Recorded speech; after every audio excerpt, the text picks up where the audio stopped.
जय श्री राम प्रेमी भक्तों, गुप्त नवरात्रि हैं 30 जनवरी से शुरू हुई हैं, यानी कल से, और 7 फरवरी तक चलेंगे। यदि आप गुप्त नवरात्रि में गुप्त साधना करोगे तो आपकी बड़ी से बड़ी मनोकामना भी केवल और केवल इन दिनों में पूरी हो जाएगी। देखिए, पहले इसका अर्थ समझ लो। हिंदू माह के अनुसार नवरात्रि वर्ष में 4 पवित्र माह में आती है। 4 माह हैं माघ, चैत्र, आषाढ़ और अश्विन। चैत्र माह की नवरात्रि को बड़ी या बसंत नवरात्रि और अश्विन माह की नवरात्रि को छोटी नवरात्रि या शारदीय नवरात्रि कहा जाता है। दोनों के बीच 6 माह की दूरी है। बाकी बची 2 आषाढ़ और माघ माह की नवरात्रि, इनको गुप्त नवरात्रि कहा जाता है। अब देखिए, गुप्त से ही पता चलता है, गुप्त अर्थात जो छिपा हुआ है। इस नवरात्रि में गुप्त विद्याओं की सिद्धि हेतु साधना की जाती है। अपनी मनोकामना पूर्ति के लिए सिद्धि की जाती है, यानी कि साधना की जाती है। गुप्त नवरात्रि में साधक लोग अपनी साधना को चरम सीमा पर पहुंचा लेते हैं साधना के द्वारा, इसीलिए इसको गुप्त कहा जाता है। और जो तांत्रिक लोग होते हैं वो भी अपनी तांत्रिक साधनाएं करते हैं।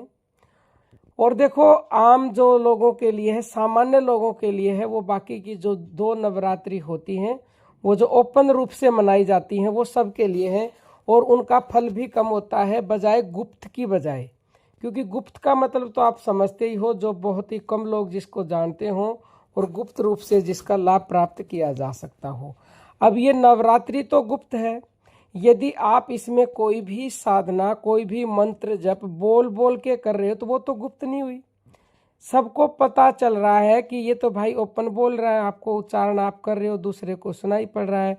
तो इसमें यदि आप गुप्त साधना करोगे तो आपकी जो भी मनोकामना हो, चाहे कोई भी मनोकामना हो, यकीन मानिए वो पूरी हो सकती है। यदि आपने डेली ये साधना कर ली गुप्त नवरात्रि में, और आपकी एकाग्रता होगी, आपका पूरा विश्वास होगा, भाव होगा, आपकी इच्छा जो है शुभ होगी तो जरूर पूरी होगी। तो करना क्या है देख लीजिए, वो समझ लीजिए। आप एक निश्चित समय बना लीजिए, दिन में किसी भी समय। वैसे तो प्रातःकाल ब्रह्म मुहूर्त में उठ करके नहा धो के आप ये साधना करोगे तो इससे उत्तम तो कुछ है ही नहीं। लेकिन किसी के पास समय नहीं हो तो दिन में करे, या रात को सोने से पहले भी वो कर सकता है। अब ये देखिए, हमारे शरीर में भी एक गुप्त चीज़ है जिसका हमें पता ही नहीं है, यानी वो है लेकिन हमें पता नहीं है, क्योंकि गुप्त के द्वारा ही आप गुप्त साधना कर सकते हो। तो हमारे शरीर में गुप्त है हमारी श्वास, जिसको यदि हम लंबा गहरा लेंगे तो ही हमें उसका अनुभव होगा। वो चल रही है, दिन रात चल रही है, हमें पता ही नहीं है कि ये गुप्त है। और वो जो शक्ति है, जो दुर्गा शक्ति है, जो आध्या शक्ति है, जिस आध्या शक्ति के ही ये सारे रूप हैं, और जिस आध्या शक्ति से ही ये सारा जगत बना हुआ है, वो आध्या शक्ति हमारी श्वासों में ही है। यदि आप दुर्गा का नाम जपते हो, उदाहरण के लिए समझा रहे हो, तो वो दुर्गा आपके श्वासों में है, राधा आपके श्वास में है। राधा वो धारा है जो कभी रुकती नहीं, राधा का उल्टा धारा, और कभी क्या नहीं रुकती, हमारी श्वास कभी नहीं रुकती है। तो राधा हमारे श्वासों में है, सीता हमारे श्वासों में है, राम कृष्ण हमारे श्वासों में है। और वो राम कृष्ण, दुर्गा, सीता, राधा, वो सब एक ही हैं, वो तत्व एक है। उसी को जो है अलग अलग नाम दे दिए गए हैं।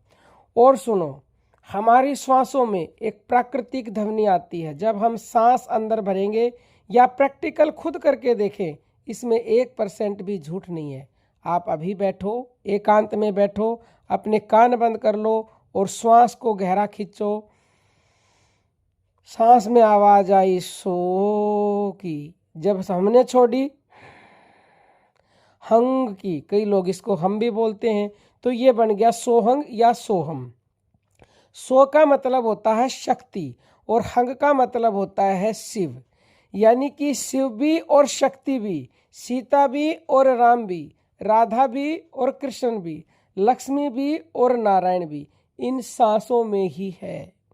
तो आपकी कोई भी मनोकामना हो, आपको इन गुप्त नवरात्रों में एकांत में बैठ करके, अगर आप दुर्गा की या कोई भी मूर्त रखना चाहते हो तो रख लो, अन्यथा नहीं, आपकी श्रद्धा है मूर्ति पूजा में, तो अपने आज्ञा चक्र में आप देवी का ध्यान करें और फिर अपनी मनोकामना रखें कि हे देवी माँ, मेरी ये अमुक मनोकामना है और इसके लिए मैं जितने भी नवरात्रे बचे हैं, जरूरी नहीं है पहले दिन से करो, जितने भी बचे हैं पूरे नवरात्रि तक मैं जो है प्रतिदिन 1 घंटा साधना करूँगा, मेरी मनोकामना पूरी करे माँ, मैं आपका बच्चा हूँ। और इस तरह से फिर आपको गुप्त साधना करनी है। ऐसे देखो, सांस की साधना, क्योंकि सांस में ही वो शक्ति है और अकेली शक्ति कुछ नहीं करेगी जब तक शिव और शक्ति दोनों को आप पूजा नहीं करोगे, लक्ष्मी नारायण दोनों की नहीं करोगे तो दोनों ही प्रसन्न होंगे। देखिए, बैठ जाइए, सांस अंदर भरें,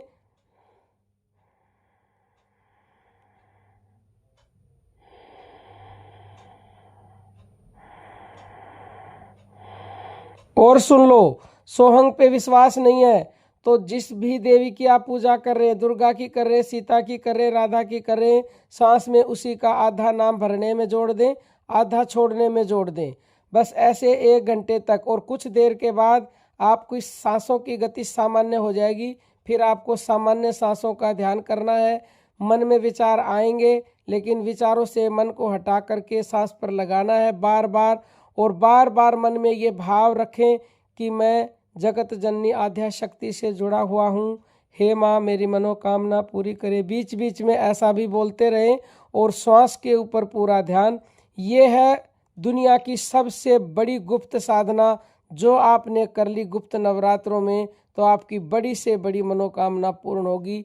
इससे बड़ी कोई साधना ना थी, ना है और ना ही होगी। तो उम्मीद करते हैं आपको ये जानकारी अच्छी लगी होगी और इसे आज आप करके अपनी मनोकामना भी पूरी करेंगे। क्योंकि देखो, लोग परेशान बहुत हैं लेकिन कुछ करना नहीं चाहते। भाई, परेशानी मिटानी है तो इन नवरात्रों में आप साधना कर लीजिए। ये गुप्त नवरात्रे हैं, ये साधक के लिए स्पेशल होती है।